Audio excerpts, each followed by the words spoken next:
my apologies. That was not me. That was my computer interfering with what I was doing. So this will be lecture 2, part 2. And I still remember right where I was. I think it was Martin Brexing. No, Heiko. Um,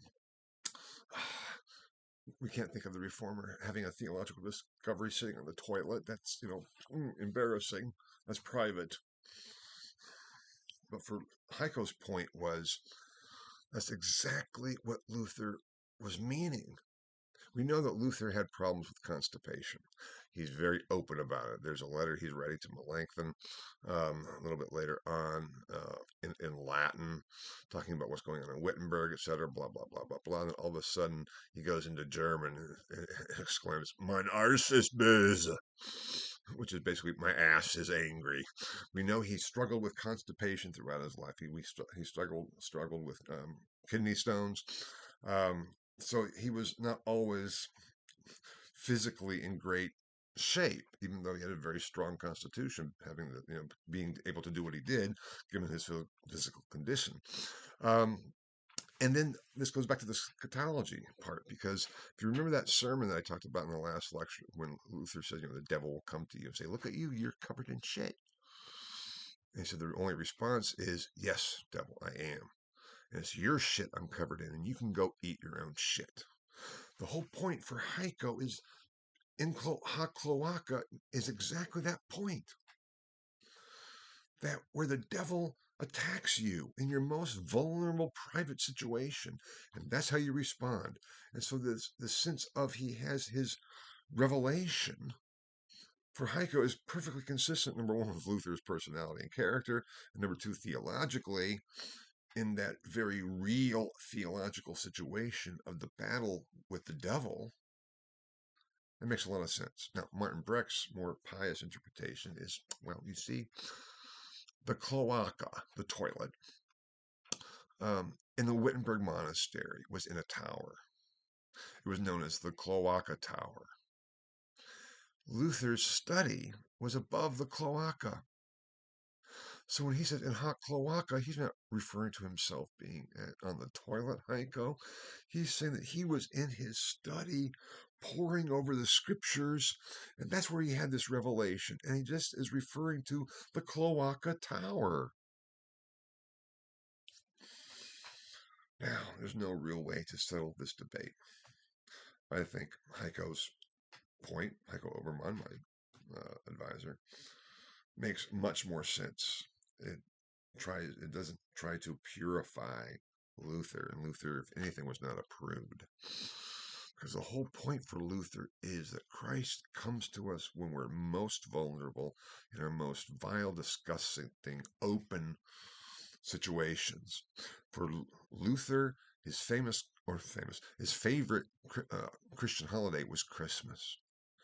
God coming to us, meeting us where we are. For Calvin, as I'll talk about when I get to Calvin finally, it's Easter. It's the risen Christ. Christ sitting in majesty. That is Calvin's Christ. For Luther, it is that babe in the manger, who too is vulnerable, subject to all the problems and weaknesses of humanity. That is Luther's Christ. Now, I wasn't planning to go into all of this, but I think it's important for understanding this event, because it has also been referred to as his Turmerlebnis, his tower experience. And what scholars have done, they've taken these comments in the table talks about his tower experience, the Turmerlebnis, and have combined that with his preface to his opera Omnia in 1545 about how his discovery of passive righteousness opened the scriptures to him. And those two have come together, and that becomes the point where then Luther no longer follows Rome, but becomes the reformer. My part or argument is that those two events, his theological discovery of passive righteousness and his break from Rome, are two separate events. Now, again, I'll be talking about his break from Rome next lecture. So here I'm going to focus on his discovery of passive righteousness. And so even as I begin talking a little bit more about the historiographical tradition in that first slide, um, it gets so convoluted and so difficult, and I'm not going to go through all of this. It also gets tied in with his quote unquote Augustinianism, because we see from early on Luther had been studying Augustine. Luther, in his disputation against scholastic theology, as part of your reading for this week, and this lecture is very much geared towards helping you understand the disputation against scholastic theology. Luther starts out with Augustine. And so the question is, somehow Augustine was a big influence for Luther, leading to his Augustinian theology, which was his then Reformation theology, Protestant, which was therefore Protestant theology. So how did he develop this? Did he develop it by reading the members of his own order, the late medieval Augustinian theologians, or did he develop it simply by studying Augustine himself? I'll be offering a very different understanding of all of this, as I do in my book. But it gets kind of convoluted because it's the break from Rome, discovery of passive righteousness, and Augustine and the late medieval Augustinians, or late medieval Augustinianism, and how do all those relate? And the historiographical debate just makes everything more confusing. So in that light, if we go to the first slide, since now I'm finally finished with the introduction and having to do it in two parts already, hopefully I won't have to do a third part to this lecture, we see the historiographical debate. And we see two major points there, the dating of the discovery and Augustine and late medieval Augustinianism. Now, I've already discussed, I hope, sufficiently about the problem with the dating. And here I just have delineated both the Protestant and the Catholic positions, both for an early date and for a late date, because you have Catholics and Protestants arguing for the same date, but for different reasons. That's why it gets kind of confusing. So you have Protestants arguing for an early date, you'll have Catholics arguing for an early date, you'll have Catholics arguing for a late date, you'll have Protestants arguing for a later date. That gets really convoluted. What I want you to know is simply that it is a problem, and scholars have been debating this, and it gets really messed up. Now, obviously, the phrase "messed up" is not really a scholarly phrase, so you shouldn't really include that phrase if you're talking about this in your next text analysis, which is coming up, or in your final exam. Don't say, "Yeah, it was all his theological discovery or his break from Rome was really messed up." Historiographically, okay, but it's complex. We can't just say Protestants argued one thing, Catholics argued another. They're both going back and forth, and it all hinges around when did Luther become the reformer and no longer a faithful member of the Roman Church? Where's that swinging door? So there I have the different positions delineated, and then I have the issue of Augustine and the late medieval Augustinians. And I have, again, the Protestant and Catholic views delineated there. Luther's Augustinian theology based on the study of Augustine is one. You have both Protestants and Catholics arguing for that. And you have Luther's Augustinian theology based on late medieval Augustinians. And you have Catholics and Protestants arguing for that for different reasons. But what I want you to know is that this is a very contested question, and it has never been solved. Now, of course, I think I've solved it. I believe I've solved it. I know I've solved it. But I also know that I am one scholar.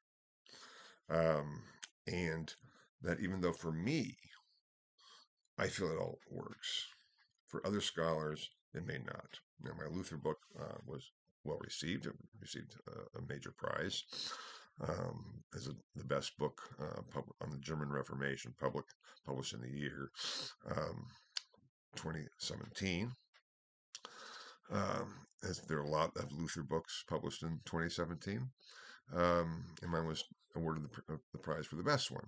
And yet, it hasn't really been accepted by Luther scholars that much. They may refer to it here and there. It was very weird because this was the award, the prize was given at the 16th Century Studies Conference in 2018, where there were several major sessions devoted to the publications on Luther, dealing with the 500th anniversary of the 95 Theses, of course. My book was not discussed in any of those, and yet it won the prize for as the best of all.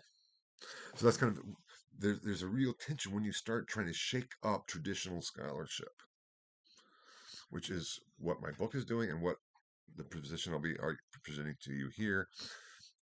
Both sides will kind of reject it in some ways because it makes them rethink everything they thought that was the case, and it's like, no, it's not. Now the reason I say that is not to say, oh yes, my book won a prize, but rather to point out that I'm aware that my view is a somewhat unique view, and it's not presenting the all of what Luther scholars will say, or even what the general position is at this time.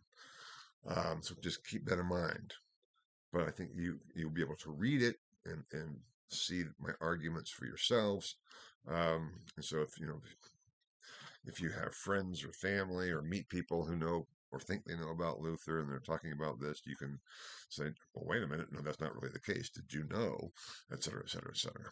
Okay, that kind of is the preface for all of this. So, what really are we talking about with all of this historiographical quagmire and confusion? What are we really getting at? And what is passive righteousness? Because in Luther's account in 1545, Luther doesn't say he discovered or justification by faith. That's not what he says at all. He doesn't say, I discovered justification by faith. He says he discovered passive righteousness. He was poring over Romans 1:16 through 18, basically 16, 17, 18, 16, 17, 18. Whereas the just man will live by faith, in the righteousness of God. And Luther said, later in other places, he said, previous to my discovery, I hated the term the righteousness of God, because that meant to me that God would judge righteously, justly, God the judge. And Luther feared God the judge because, as I talked about in the economy of salvation in the Middle Ages, this idea, if you only do your best, how do I know if I've done my best? And I have to stand before God, who judges us righteously and justly and everything else. And this is God, after all, who knows everything. Will know whether I've done my best or not, even though I might not. So it was that fear. But all of a sudden, it hit me. The righteousness of God, which again in Latin is justitia Dei. It can be translated as righteousness of God or the justice of God. And that's the relationship with justification by faith, which makes it difficult to get at because it's the same word in Latin.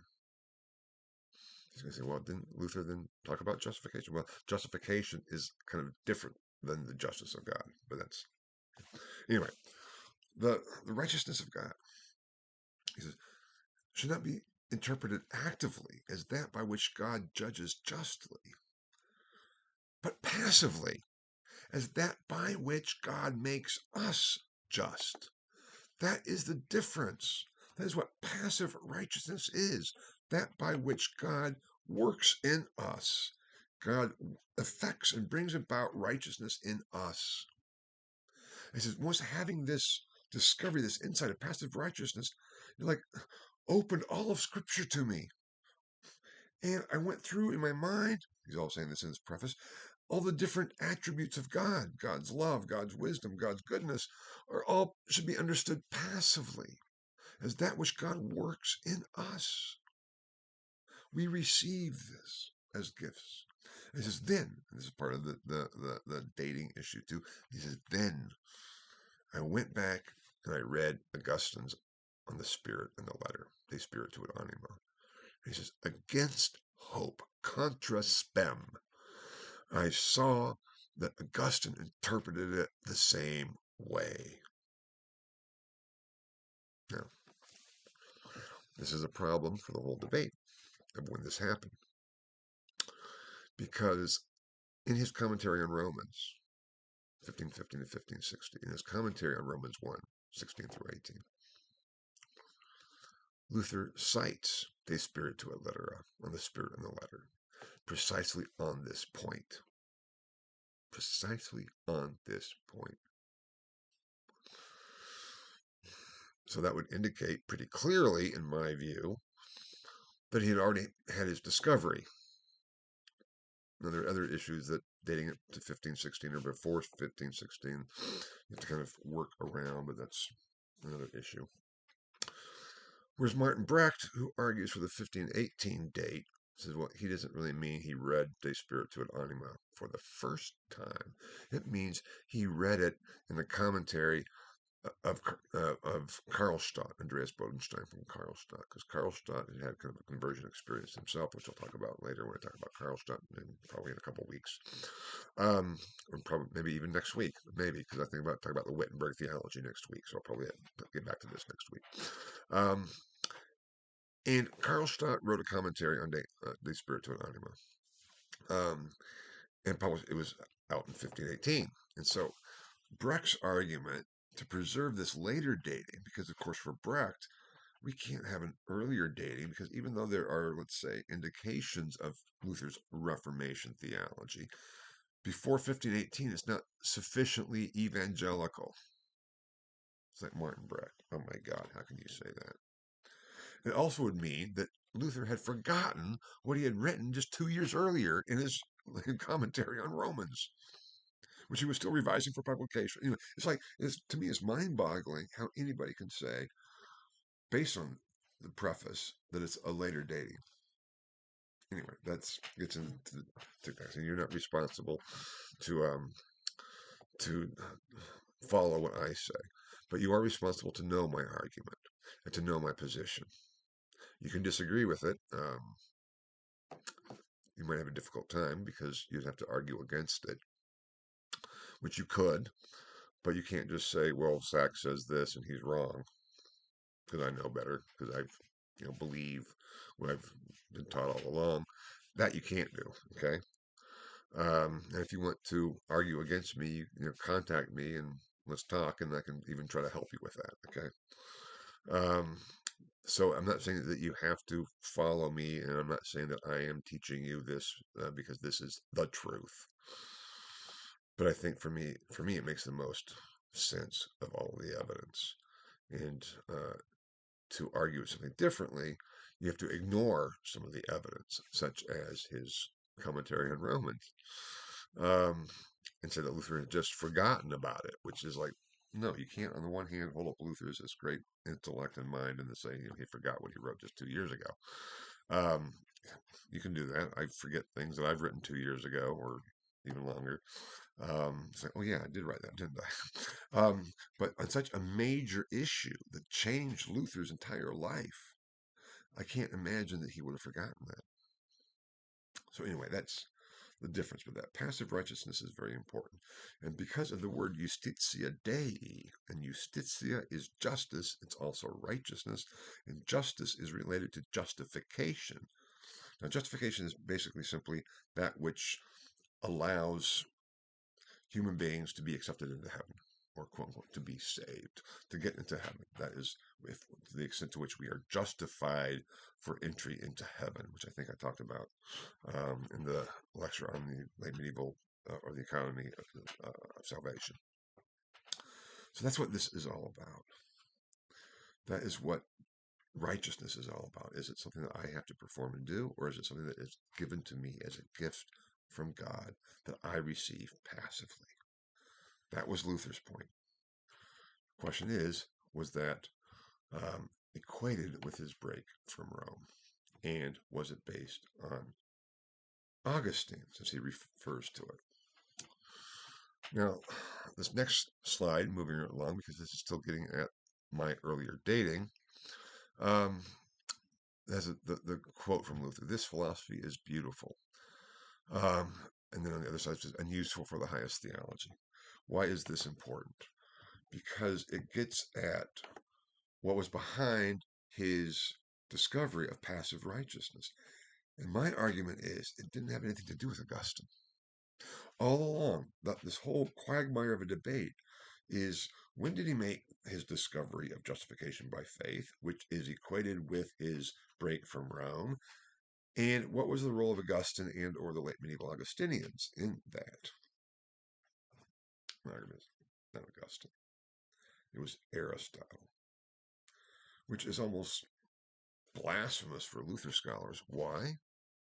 Because Luther, from his earliest notes on Peter Lombard, going back to 1510 to 1512, he is extremely critical of Aristotle. You will read his critique, or some of his critique, in his Disputation Against Scholastic Theology. There's one exception. A sermon he gave on Christmas Day. We think it's on Christmas Day. It's around Christmas, on John 1:1, the opening of John's Gospel.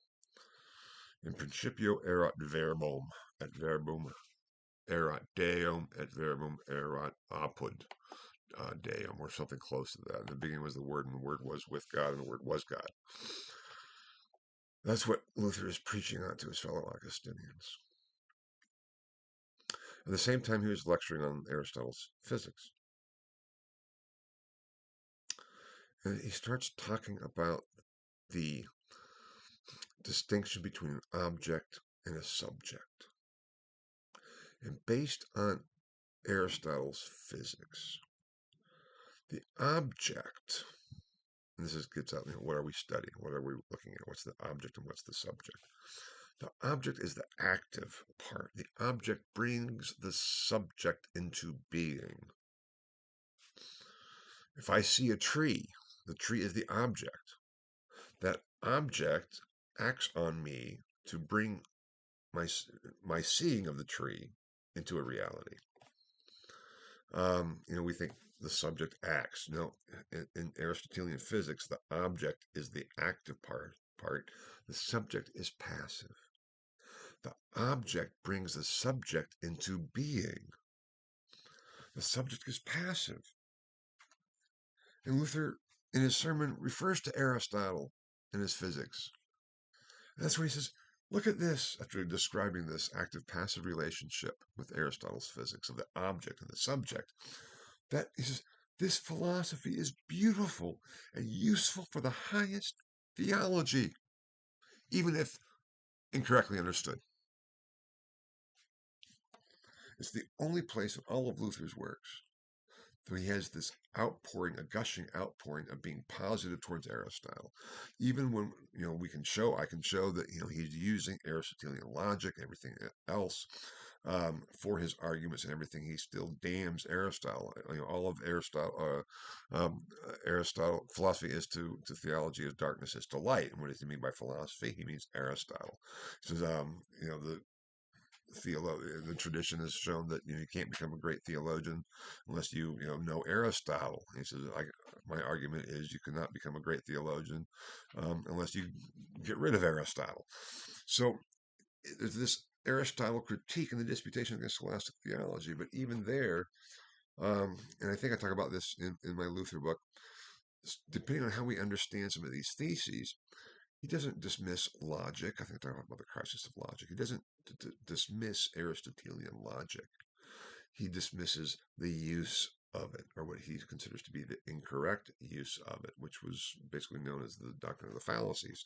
Aristotle has not only did he write treatises on the syllogism and argument, the logical structure, he also wrote how to recognize and refute the wrong application of those logical laws and rules. So even though Luther used and continued to use Aristotelian logic,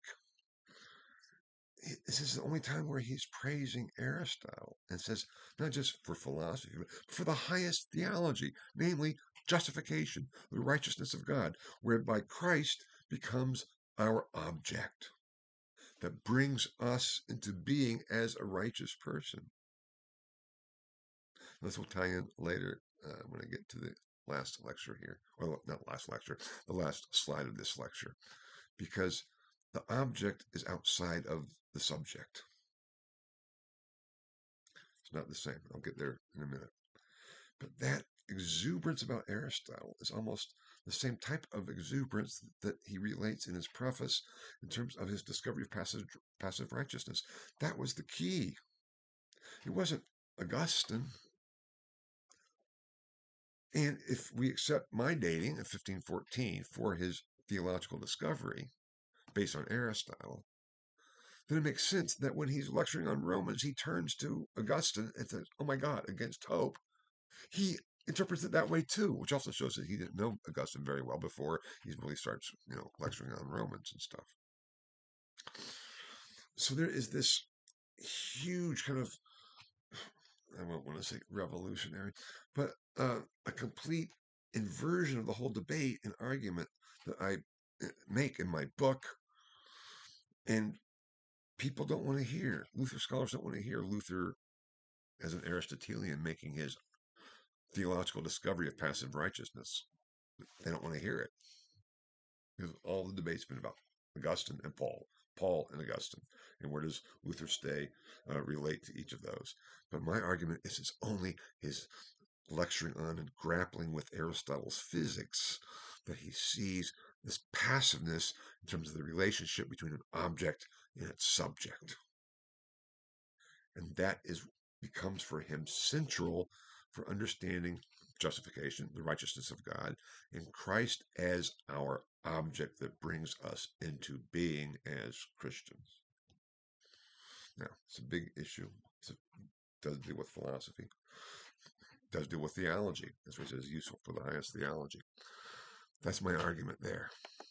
And it is only, in my view, when we see Luther as the Aristotelian, not as the staunch opposer to Aristotle, that we can only begin to understand what his theological breakthrough of passive righteousness actually was, historically, as it was happening.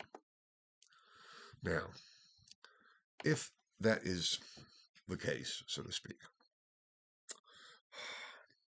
what does that mean for his break from Rome? And I say, nothing. His theological discovery of passive righteousness had nothing to do with his break from Rome. Did it have something to do with his critique? Probably a bit, because with a view of passive righteousness, indulgences are almost irrelevant. So in terms of an important discovery that led to his increasing critique against indulgences, and please keep in mind, as I talked about last lecture, Luther was not the first to critique indulgences in any way, shape, or form. There was widespread critique of indulgences, but all of a sudden, with his new discovery of passive righteousness, he could say, my God, yes, this really is more of a problem than I even ever realized. We need to deal with it. That's not his break from Rome. And I'll be talking again more about that next lecture. Here I have a couple of positions put up there on the slide. Passive righteousness is not an attack on the church. It is a theological breakthrough, not an attack on the church. So passive righteousness is not a refutation of medieval theology. Now, you will read in the Disputation Against Scholastic Theology, often Luther says, this thesis is put forward against the entire scholastic tradition, contra omnes in Latin. Sometimes he'll specify against Gabriel Biel and Occam, or against the Cardinal, which is Pierre Dei. So I think he mentioned Scotus a couple of times. He didn't really know Scotus much at all, really, but he got Scotus through Gabriel Biel. So he's responding to the tradition in which he was raised, i.e., what he had studied. He does not refer to a single Augustinian theologian. It's either specified as Biel, Occam, Scotus, maybe, I forget, Thomas may be in there. Maybe, I forget. Thomas Aquinas. Or it's the entire scholastic tradition, contra omnes. My argument is that Luther didn't really know the entire scholastic tradition and did not know the own theological tradition of his own order, because the Augustinian theologians throughout the 14th century on into the 15th century, not uniformly, but by the 14th century, the overwhelming majority of them all adhered to a position of passive righteousness. Why Augustine did, as Luther discovered against hope. Luther wasn't reading those. He wasn't reading his own order's theologians. And so there's no way that it can be part of his break from Rome. Passive righteousness is an Augustinian tradition. It was a theological breakthrough. And the late medieval Augustinians, as I think I've also argued in the past, were also the architects of papal hierarchic theory. They were the ultimate papists, as was Luther to begin with. So he says. He always referred to himself as a papist and saw that as problematic. That's what he even says in the preface to in 1545 too, in terms of his early works. He goes, "Please note, my early works, I was still a papist through and through, so beware, because they're tainted." That's what he says in 1545. Those are the works that include Romans, his early works, and his theological discovery had already taken place. Luther himself did not equate his theological discovery of passive righteousness with his break from Rome. So how do we understand all of this? We have Augustine and the late medieval theological tradition. Now, I've already mentioned most of this, but Luther's claims of having this omnipotent, almost overview, magisterial view of late medieval theology and how he was standing against the entire tradition is bravado and rhetoric. There's no evidence at all that Luther knew and had read thoroughly any of the late medieval Augustinian theologians. We do have his notes on Augustine from 1509 on. They're pretty sparse and rather minimal, and not on all of Augustine, but on a number of his works. Confessions, a few notes on the Confessions, a few notes on the City of God. The anti-Pelagian works only come later. The Spirit in the Letter is one of Augustine's primary anti-Pelagian works. We know that Luther had volume 4 of Augustine's Opera Omnia, complete works that he had gotten from the Frankfurt Fair. No, volume 8, I'm sorry, not volume 4, volume 8, which contained the anti-Pelagian writings. And so Luther, from early on when he's lecturing in Wittenberg, is reading the anti-Pelagian writings, but not from early on. And again, there's no evidence that he knew a single late medieval Augustinian theologian. There's a little bit with Gregory of Rimini. It is possible he might have actually known some of Gregory of Rimini. It's doubtful that he actually read him very thoroughly, because aside from this one reference, everything he has said about Gregory of Rimini he could have gotten from reading Gabriel Biel and reading what Gabriel Biel says about Gregory of Rimini when Gabriel Biel is quoting Gregory of Rimini. So that is a major issue too. I think I talk about it in the book a little bit, but the point being is that we can't say that Luther had his theological breakthrough because he was reading the members of his own order. Did he have it because he was reading Augustine? No. Was he reading Augustine? Yes. My argument is that what the key factor of his theological discovery of passive righteousness was his dealing with Aristotle's physics, object, subject, and what that all meant. And that brings me to his originality. Because Luther, even though he developed or discovered for himself passive righteousness, and for himself that was a huge discovery. It was a huge discovery for him. Changed everything for Luther. Even though it was not unique or original. It was the late medieval Augustinian tradition. But that doesn't mean that he didn't develop it further, because he did. It took him a while, and I haven't worked this out in terms of when precisely he begins to argue this. I should actually go back and do that. Maybe I will. That's a good idea to write an article reviewing what my argument in my Luther book, since it still needs to be out there, and including like when does he start um, advocating for what has been called extrinsic righteousness. There's a German book on it based on it's called Nos Extra Nos, which is Luther's. That's a Latin phrase, but it's the study. I think it's Siegfried Rieder is written in German in the late '80s. I think like 1988 or something like that. And Luther argued that our righteousness is not in us; it is outside of us, extra nos. This ties into what I was saying earlier, because our righteousness is Christ for Luther. Christ as our object that is external to whom we are. Our object outside of us, extra nos, brings us to Christ, brings us into being as a Christian. It's not something that is in us that we have to then ascend and reach Christ. That extrinsic righteousness distinguishes Luther from the late medieval Augustinian tradition, because for the late medieval Augustinian tradition, even though justification is by faith, even though righteousness is passive, righteousness is intrinsic. It is in us as a quality within our soul. We become righteous. We become holy. Not because we do good works, not because we merit, but Christ makes us holy. That's the sanctification process. For Luther, sanctification and justification are completely separate. I can say some ways we're from the late medieval Augustinians too, but in a different way.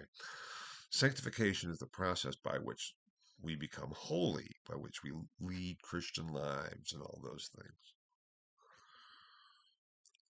For the late medieval Augustinians, we're first justified. And this goes back also to Giles of Rome. I mean, Luther almost repeats this, even though he did not know Giles.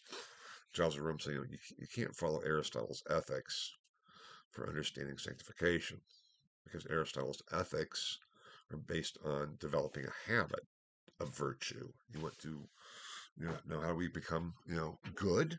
We practice doing good, and eventually we develop the habit, which then we have an habitual ability to do the good. And Giles already says, no, that's not the way it is. We can't do the good unless we are first made good. Now, Luther has the same argument. We can't, he said, a tree isn't good because it produces good fruits, but only a tree first has to be good in order to produce good fruits. And Luther said, actually, I will become known as the Doctor Operum Bonorum, the teacher of good works. Because what I've done is separate sanctification from justification, so that how we live our lives, what we do, has nothing to do with whether or not we're saved.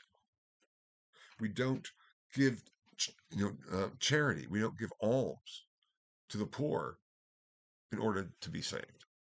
We give alms to the poor because we love people and we need to take care of people. All ethics is divorced from the theological doctrine of justification. They're split. For like medieval Augustinians, there's a relationship. First, we're justified, and then we become holy. It's not based on good works. As I said, no theologian since Pelagius argued that. And that justification is all based on grace and mercy and predestination. Luther would argue the same, but then Luther's distinction and Luther's originality is that our holiness, our righteousness, is not in us. It is external. It is our object. It is Christ outside of us. So no matter what we do, we're sinners. Many Augustinians will say that too. They'll say, our works are worthless. They're absolutely worthless.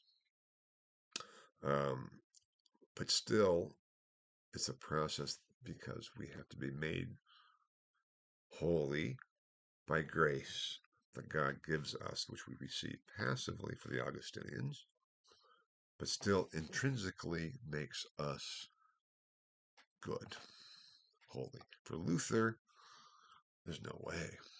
He even says later on, he says, what's the difference between us and the papists? It's not because we live better lives. We don't. We're all just sinful, rotten, nasty people. But we know the true meaning of theology, and they don't. That's what it's about. It's not about morals for Luther, or for the late medieval Augustinians for that matter. It's not about morals or morality. It's not about how you live your life. It's about whether or not you realize that Christ is our object. But once you do that, then what Heiko referred to as the horizontalization of ethics, you are basically commanded to love your neighbor. Jesus also told us how to live, and we are supposed to do that. Yeah, we talk a lot about that horizontalization, and can we really distinguish and separate sanctification from justification? That is a theological discussion. But historically, what's so important is that is a different argument that Luther makes that was not made by the late medieval Augustinians, even though they both could argue for passive righteousness, for sola gratia, etc., etc., etc. Luther was not original with his sola gratia. Now, that's the context. But all of this had nothing to do with his break from Rome. That is something I'll talk about next lecture, when we see the point that Luther did very clearly have at least two other major discoveries that shook him to his foundation and became that point where he said, no more.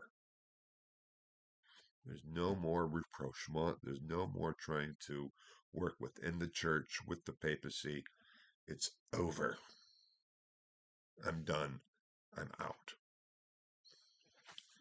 Except he still wore his monastic habit. But I'll be talking about that next lecture. If you have questions about any of this, please just shoot me an email. I'm sorry for that really blurb and having to do this in two parts, but I hope it wasn't, at least I didn't have to do three. And I will see you again with week 7, lecture 1, Luther's break from Rome. And this will all put it together, I hope, for you. Thank you so much. Bye-bye.